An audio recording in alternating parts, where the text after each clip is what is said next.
You want to explain why? Yeah, because the cloud cover is not going to work out entirely perfect for us. No, even the high country and the valley, we're looking at about 50% cloud cover. So skies will be partly cloudy. Do I think you'll get a glimpse over this couple of hour period? Absolutely. So go check it out.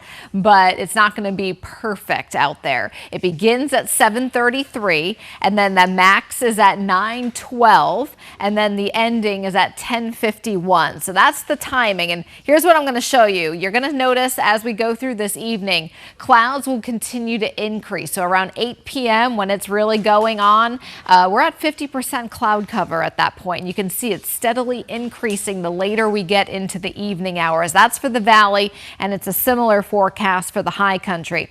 We also have 2 more days after today of the extreme heat. This goes through Saturday night at 8 p.m. The good news is we're not setting any record highs tomorrow and Saturday, but it's still going to be dangerously hot, reaching 113 on Friday afternoon, 110 on Saturday. And then we do drop below 110 starting Sunday, and we stay below 110 all of next week. However, the humidity will be higher, and we're also tracking rising storm chances. In fact, a little bit more active, especially north of Interstate 40 this afternoon. You can see some of the cloud-to-ground lightning strikes, Flagstaff, San Francisco Peaks, Grand Canyon, all seeing rain right now. Same thing with Show Low, picking up some measurable rain. Tomorrow, we still will have those showers and storms, mostly up in the high country. Again, the lower desert still contending with the high and dangerous heat tomorrow. 113 here in Phoenix, 114 in Lake Havasu, 80s in Flagstaff with slightly higher numbers, no zeros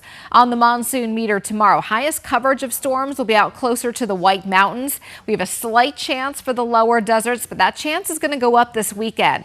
This is the rainfall forecast through Monday, and you can see areas in blue. That's anywhere from 1/2 inch to 1.5 inches of rain. That includes parts of the valley and a lot of the lower deserts, in addition to the high country. So there will be periods of time that we do get a nice soaking rain this weekend. This is a look at Saturday afternoon, and you can see at 3 p.m. those showers and storms, they fire up in the high country. That's where they'll be the most prevalent on Saturday. But by Sunday, you're going to notice a big shift with some of those storms moving closer to the lower desert. So this is 2:30. You can see a little bit of rain over the lower deserts, but it gets heavier by 7 p.m. on Sunday night. So Sunday night could be quite active around here. And then same thing on Monday. This is a look at Monday afternoon. This is 3 p.m. where you see some of that shower activity in the Phoenix area, and it continues on into Monday evening.